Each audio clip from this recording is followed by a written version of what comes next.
Bulldozer की जरूरत नहीं थी। जरूरत थी भारतीय जनता पार्टी की राजनीति पर बुलडोजर चलाने की। माननीय शीला दीक्षित जी, अगर ये झुग्गियां बसवा रही थी कांग्रेस पार्टी और आम आदमी पार्टी, तो ये डिपार्टमेंट क्या कर रहा था? क्या कर रहा था? ये प्याज छील रहा था, मटर छील रहा था।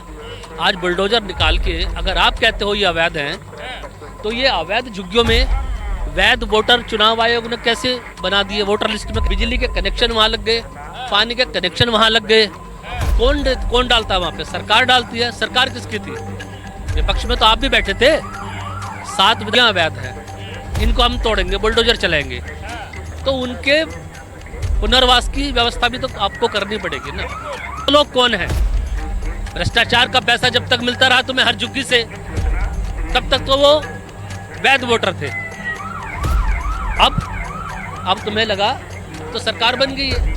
देश में भी हमारी सरकार है, दिल्ली में भी हमारी सरकार है। नमस्कार, आप देख रहे हैं जनहित टीवी इंडिया। लगातार जब से भाजपा सरकार दिल्ली के अंदर बनी है, तभी से दिल्ली के अंदर बुलडोजर एक्शन हो रहा है। इस समय मेरे साथ चौहान जी मौजूद हैं, तो आइए इनसे सीधी बातचीत करेंगे और जानेंगे कि दिल्ली के अंदर जो बुलडोजर एक्शन हो रहा है वो सही है या गलत है। चौहान जी, क्या कहेंगे जो दिल्ली के अंदर लगातार बुलडोजर एक्शन हो रहा है? देखिए, बुलडोजर की जरूरत नहीं थी।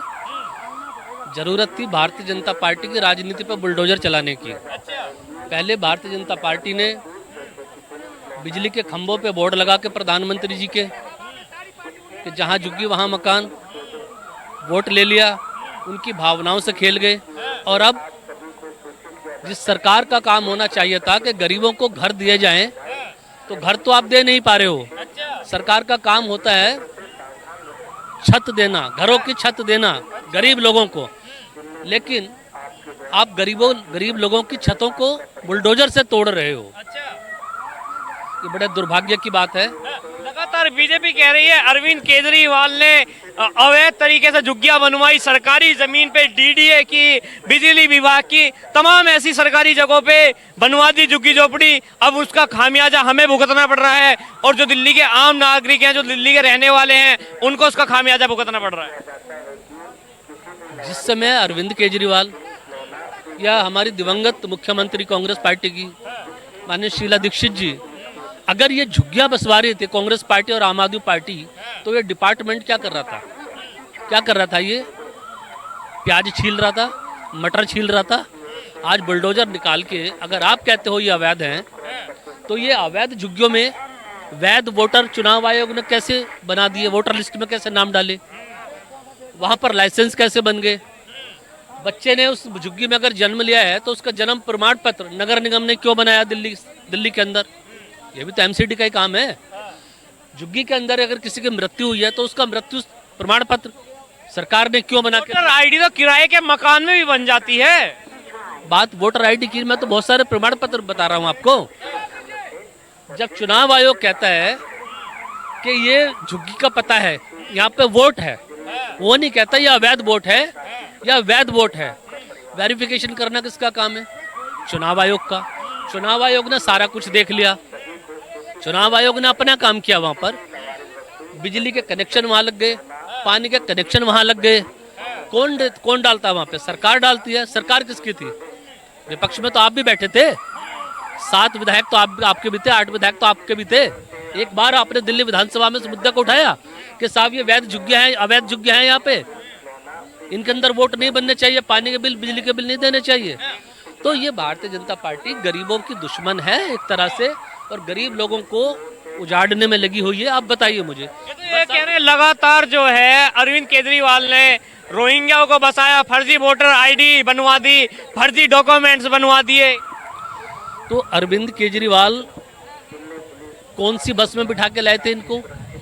रोहिंग्याओं को जो अवैध है, बांग्लादेशी अवैध है, कौन से ट्रक में, कौन सी ट्रेन बुक कराई थी अरविंद केजरीवाल ने? अपने पैसों से, अपनी पार्टी के पैसों से, पार्टी के चंदे के पैसे से, या सरकारी खजाने से? बताओगे आप? अवैध रोहिंग्या, अवैध बांग्लादेशी देश में घुस जा रहे हैं, लेकिन बॉर्डर की जिम्मेदारी कोई लेने को तैयार नहीं है। अब तो हद हो गई है। अवैध रोहिंग्या घुस गए, अवैध बांग्लादेशी घुस गए, यहाँ तक तो ठीक है। आप दूसरों पे इल्जाम लगा देते हो। ये आतंकवादी कैसे घुस गए? ये आतंकवादी देश के अंदर कैसे घुस गए? देश के नागरिकों को धर्म पूछ के आराम से तबीयत से तसल्ली पूर्वक मार के जाते हैं उनको और आराम से निकल जाते हैं। इतना समय था उनके पास। भाई अपनी नैतिक जिम्मेदारी जो आपकी जिम्मेवारियां हैं उनको कब आप लेना सीखोगे? सिर्फ ये कह देना कि झुग्गियां अवैध हैं, इनको हम तोड़ेंगे, बुलडोजर चलाएंगे, तो उनके पुनर्वास की व्यवस्था भी तो आपको करनी पड़ेगी ना। क्या उनके मानव अधिकार नहीं है? क्या उनके कोई दायित्व नहीं है, कोई मौलिक अधिकार नहीं है? क्या उन्होंने अब तक 15 सालों तक जो भारतीय जनता पार्टी की दिल्ली के नगर निगम में सरकार बना के रखी, उन्हीं वोटरों ने जिनकी झुग्गियां तोड़ रहे हो, और उन्हीं वोटरों ने दिल्ली के 15 साल से 7 सांसद लगातार आप देते चले आ रहे हो, तो क्या दिल्ली की अर्थव्यवस्था में इनका कोई योगदान नहीं था? जो लगातार वीडियोस आ रही हैं जहाँ ही बुलडोजर चल रहा है, अगर उनसे बात मीडिया करने जा रही है तो कहते हैं कि हमें अरविंद केजरीवाल जी ने यहाँ पे बसाया। वे लोग कौन हैं? देखिए वो लोग कौन हैं उसको आइडेंटिफाई कर लो जो नाम ले के बात कर रहे हैं, लेकिन वो लोग कौन हैं जो बुलडोजर अपने उसके अंदर वेयर हाउस के अंदर संभाल के रखे और वोट लेते रहे, और वोट लेने के बाद आज बुलडोजर अपने डिपार्टमेंट से चला निकाल के झुग्गियों पे चला रहे हो? वो लोग कौन हैं? भ्रष्टाचार का पैसा जब तक मिलता रहा तुम्हें हर झुग्गी से, तब तक तो वो वैध वोटर थे। अब तुम्हें लगा अब तो सरकार बन गई है, देश में भी हमारी सरकार है, दिल्ली में भी हमारी सरकार है, डबल इंजन की सरकार बन गई, अब तो एमसीडी में भी हमारी सरकार है, एक तरह से पूर्ण बहुमत है, इनका मेयर हमारा बन गया है, तो मनमानी करेंगे, करो भैया। हर चीज का एक वक्त होता है। देखिए गरीबों की हाय लेने से सरकार कभी पनपती नहीं है, याद रखिएगा। इन गरीबों की हाय लगेगी और ऐसी हाय लगेगी कि इनके परिणाम आपको बहुत जल्द देखने को मिलेंगे। जब भाजपा सरकार के 100 दिन बीते, उन्होंने अपना ब्यौरा दिया, अपना रिपोर्ट कार्ड सौंपा और बताया कि इन योजनाओं पे हमने काम किया, आयुष्मान योजना और तमाम तरह की योजनाएं बताई। क्या आपको लगता है धरातल पे काम हुए? देखिए 100 दिन का जो report card madam CM Rekha Gupta ji ने पेश किया दिल्ली वालों के सामने, मीडिया हाउस के सामने, एक बॉलीवुड का एक्टर एक वो बना हुआ था, एंकर बना हुआ था, वहाँ पे पूछ रहा था सवाल उनसे, वो एंकर भी सवाल पूछना भूल गया और मैडम भी बताना भूल गई। सवाल ये है कि मैडम गुप्ता 100 दिन की ये उपलब्धियां नहीं बता रही कि 100 दिन में हमने 100 जगह पर हजारों झुग्गियां बुलडोजर से तोड़ के लाखों लोगों को बेघर कर दिया।